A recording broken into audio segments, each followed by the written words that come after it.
Yeah, and let me just say, one of the big things outside of inflammation and things tied to inflammation, again, just touching on this, is brain and memory disorders coming from, frankincense being a benefit for that. So we have tons of studies on that and information, really, really powerful when it comes to brain function and brain health. Empowering you organically, delivering content you trust with results you love.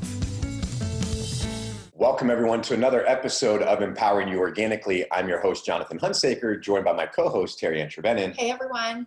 So thank you for tuning in today. We are going to talk about 3 powerful anti-inflammatories that I think everybody should be taking and or using on a daily basis. And I don't want to just talk about them individually either. We're also going to talk about how they can work together synergistically. So these 3 ingredients that we're talking about is frankincense, myrrh, and turmeric. A lot of people have heard about the benefits of frankincense. They've heard about the benefits even of turmeric. Not a lot of people understand the benefits of myrrh. So we just want to go through all 3 of these quickly for you so you can get a crash course and understand the benefits of these 3 different ingredients and then using them all together and how they work synergistically. Absolutely. So frankincense is the resinous extract from the trees of the genus Boswellia, have been used for centuries in cultural ceremonies as a cosmetic agent, as a traditional medicine to treat a variety of ailments, especially inflammatory diseases, which we just talked about, including asthma, arthritis, cerebral edema, chronic pain syndrome, chronic bowel diseases, cancer, and some other illnesses. And so this has been around for a long, long time. Boswellic acids are the active compounds of frankincense. Some studies have shown that the use of frankincense can also improve the learning, enhance the memory in animals and human beings. So it's anti-inflammatory, it is good for brain health, supports a healthy heart, improves lung function. There's just a lot of benefits to frankincense, and it's why people are talking about it so much right now, why it's such a topic of conversation in the health space. Yeah, so a lot of people just think about frankincense as an essential oil. And yes, that's one way to get it. You can also ingest frankincense as well. We're going to talk about that in a little bit. But it's great to use in a diffuser. It's great to use topically, especially on areas that you have arthritis, you have pains, you have things like that. There's conversations about how frankincense can even help with certain cancers. I'm not going to go too far down that rabbit hole, but the use of frankincense, not only are the studies wide and deep, but the uses are just as well. So I want this to be a quick podcast just to give you a quick rundown of these 3 ingredients. You can always go to empoweringyouorganically.com and you can see all of the studies that back up frankincense and learn that much more about it. Yeah, and let me just say, one of the big things outside of inflammation and things tied to inflammation, again, just touching on this, is brain and memory disorders coming from, frankincense being a benefit for that. So we have tons of studies on that and information, really, really powerful when it comes to brain function and brain health. Let's talk about myrrh. Awesome. So myrrh, you may have heard of this from biblical stories, even if you're not sure exactly what it is, but it's a reddish-brown dried sap from a thorny tree. Commiphora myrrha is the actual name for it, that it's native to northeastern Africa and southwest Asia. Myrrh has long been used in traditional Chinese medicine and Ayurvedic medicine. Scientists are now testing the oil's potential uses, including for pain, infection, and even skin sores. Myrrh's been around for a long time, right? So has frankincense. And so it's really interesting. I don't think that many people talk about myrrh as much as they could be or should be, quite frankly. And I hate to should on people, but that's one of them. It's just an amazing ingredient, amazing botanical that can really help a lot, again, with inflammation, with pain, just like frankincense and just like turmeric, which we're about to talk about as well. Yeah, and if you want to talk a little bit more about the historical side of myrrh, they used to use it to embalm mummies because the oils not only provide a nice scent for that mummification process, which smells nasty because I did projects for that in school when I was younger. Not a good idea. And it also slows the decay. So, we're learning from history how we can apply this now in this modern day and age. It can kill bacteria and other microbes, which lead to faster decay and things like that. But in a healthy living body, that can be a huge benefit for your health, right? Especially when it comes to things like skin sores and beyond. I had some bad jokes I kept thinking of while you were talking, and I'm just going to keep them to myself to save everybody.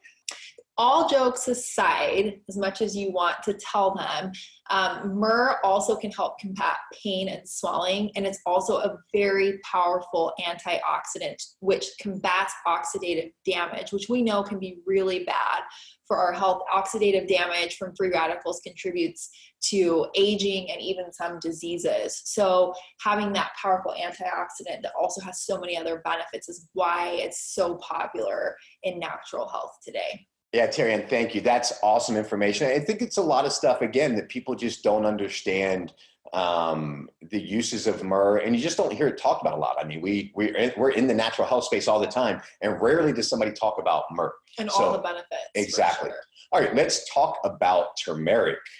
We've talked about turmeric a lot on the podcast, but we're just going to touch on it really quickly. Turmeric is believed to be one of the most effective nutritional supplements in existence. I know everyone's talking about turmeric. It's such a big buzzword right now, but for good reason. Many high quality studies have shown that it has major benefits for your body and for your brain. Turmeric is the spice that gives curry its yellow color. It has been used in India for thousands of years as a spice and medicinal herb. Recently, scientists started to back up what Indians have known for a long time. It really does contain compounds with medicinal properties. It has powerful anti-inflammatory effects. It's a very strong antioxidant. It is very, very, very powerful when it comes to brain health, when it comes to combating disease. Again, it's another powerful antioxidant. It really is. I mean, and the thing to understand is turmeric in its raw form, it's not very bioavailable, again, which means it's hard for your body to absorb it. And really to get the curcumin, which is the real active compound out of turmeric, that's the big benefit. And I mean, we're talking single-digit percentage of curcumin that you absorb out of turmeric. So there's, everybody's seen the memes, and there's conversations like add black pepper or pepperine and you're going to get 2,000%, more absorption of the turmeric. And that is true, right? If you're going to have some turmeric in your meal, right, add some black pepper to it, you're going to absorb more of it. If you're looking at using turmeric on a daily basis, I think that you can use pepperine if your body reacts well to it. So a lot of people, it bothers their gut to take too much pepperine or black pepper. Also, pepperine can change it changes the enzymes in your stomach, which is what helps make it more bioavailable for the turmeric. Well, that same thing happens if you're on prescription medication. So I always warn people, if you're taking prescription meds, kind of stay away from the turmeric supplements that have pepperine in them or black pepper, because they can increase or decrease the efficacy of that prescription med, which also increases and decreases the efficacy of the side effects of it. So what is the best alternative? And it's actually now proving to make it even more bioavailable than having black pepper or pepperine, and that is fermented turmeric. So we've talked about fermentation, how great it is, but that fermentation process releases the enzymes that are inside of the turmeric already that help it break down itself, right? That's what happens when things rot. That's what happens when things degrade, is the enzymes that are within that plant are breaking it down. Well, when you ferment it, that releases those enzymes so that when you ingest it into your body, now all of the enzymes that your body needs to break down that turmeric and absorb that curcumin is right there in your gut. You're not having to hope that you have additional enzymes stored in your enzyme bank, so to speak, to be able to digest that turmeric or that curcumin or be able to break it down because it's been fermented. So fermenting turmeric is by far the way to go. Absolutely. And we've talked about this again in previous podcasts. We'll link them in show notes so you can learn more about that. Let's just talk about turmeric for one more second and its benefits. We talked about how it can support both your physical health and your body. It can also support brain health.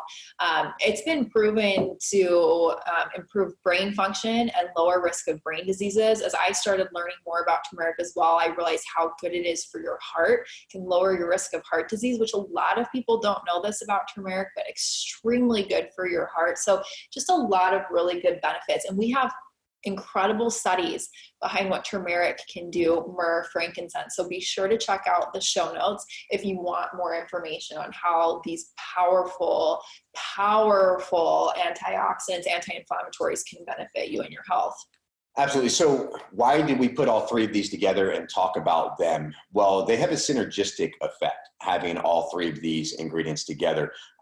So strong and so powerful, we actually created a supplement called Magi Complex, right? Why is it called Magi Complex? Well, the Magi brought three gifts to baby Jesus, right? Frankincense, myrrh, and a lot of it's interpreted as gold, whereas I'm not sure, it's still up in the air. Is it actual gold, or was it the golden spice turmeric, which was actually a lot more valuable in that time, and it had the healing properties like frankincense and myrrh. So what we found out is actually combining all three of these together, that synergistic effect is phenomenal. That's why we put them together. So what's really interesting, and a lot of people are looking for anti-inflammatories. They're looking for, healthy alternatives to prescriptions, to over-the-counter pain meds, to things like that. It's why we put together our turmeric 3D supplement, which has fermented turmeric. It also has vitamin D. It has other things in there. And we want there to be an alternative, right? Not everything works for everybody.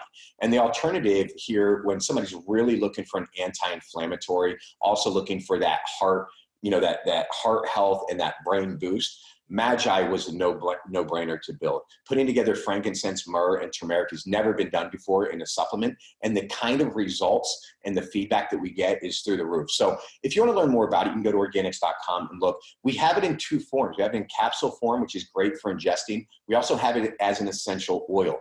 The essential oil, the kind of feedback we're getting, I'm not allowed to say them here because otherwise I'm making claims, but the essential oil is phenomenal. Keep in mind, though, that when you use that topically, there is turmeric in it. It can stain clothing, right? But again, the feedback of rubbing it on knuckles, on painful areas, the kind of results that people are getting is phenomenal. It's why we've kept it around. We create products sometimes, and sometimes in the lab, they never make it to market, right? But we created this Magi, and the kind of results and the way that all three of these ingredients work together is what makes it so phenomenal. So I say all that to say, if you want to take it all separately, do it. Consider that a frankincense essential oil, a myrrh essential oil, turmeric essential oil, all blended together will actually work together to make them even stronger. So do that yourself. If you want it easier, we've already done it. You can go to Organixx.com. But really, I just wanted to educate you so that you have more ammunition when you go to the health food store and you're looking for ways to get off of those prescriptions, when you're looking for ways to get away from those Advils every day or those Aleve every day, that there's a lot of other options out there that could really work for you. And these three different ingredients can do that. Yeah, I think it's really amazing that in this day and age, these three ingredients that used to be paid for with a lot of money by royal people, government, people in politics, people who had power, not everyday people could get these ingredients. These were people who had the money and the power behind them to get things like turmeric. And now we have them so readily available to us all the time. They recognize then the power that they had when they consume them in their food, when they consume them for their medicinal properties. And I feel like it just speaks volumes to how important they are to our health. They recognized it then, and now we can get them at such a good cost, and we can have them in our homes every single day and use them. Why not? Well, it's interesting, right? We want to talk about current, the way medicine is now, right? And it's like, oh, well, did it have, a double-blind, placebo-controlled study to get this result? Well, you know what else has had a bunch of double-blind studies going on? these herbs that have been around for 5,000 years, 2,000 years. You know why? Because there's a whole lot of them that we tried that those people never made it, right? And so we didn't keep taking them. But then there's other ones that people took and it changed them, or it helped with pain, or helped do all of these other things. So we look at it, it's like, oh, but there's this study here and there was 82 men and 58 women, and here's the result. Or we can look back at, why don't we look at thousands of years of use and experience and results from it. If they didn't work, we wouldn't still be talking about them today. And using them, absolutely. And so just consider that there is a lot, and listen, I'm not saying there's not a place for Western medicine, allopathic medicine. There absolutely is. I mean, antibiotics, all of those kind of things, phenomenal, has changed our life expectancy. We've done a lot of great stuff in medicine, but it doesn't mean that you have to be one side or the other. Right? And it doesn't mean that you have to pick a side. And it also means, that there's a combination there that can really help you achieve the optimal health that you're looking for. Yeah, and I think it's one of the biggest reasons that we do this podcast. You never know when someone's going to be listening and they're struggling with memory loss, or they're struggling with chronic inflammation linked to a disease, or they're struggling with asthma, or they're experiencing cancer, or whatever it may be. And we're not here to tell you what to do with your specific health and your specific body, but you never know when someone's going to be listening, hearing about these 3 incredible ingredients in this particular product that have changed people's lives for thousands of years. And it may just be the thing that you try that can change your life. Maybe it will, maybe it won't, but we have so many options with herbs and supplements and vitamins and minerals.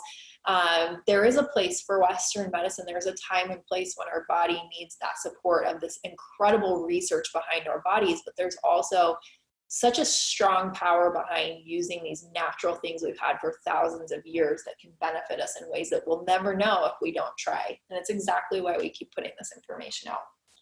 Yeah, and it just goes to show, there's not one camp that's right. There's not one diet that works for everyone. There's not one treatment that works for everyone. You've got to do some of the research yourself. You've got to try and listen to your body and what works for you.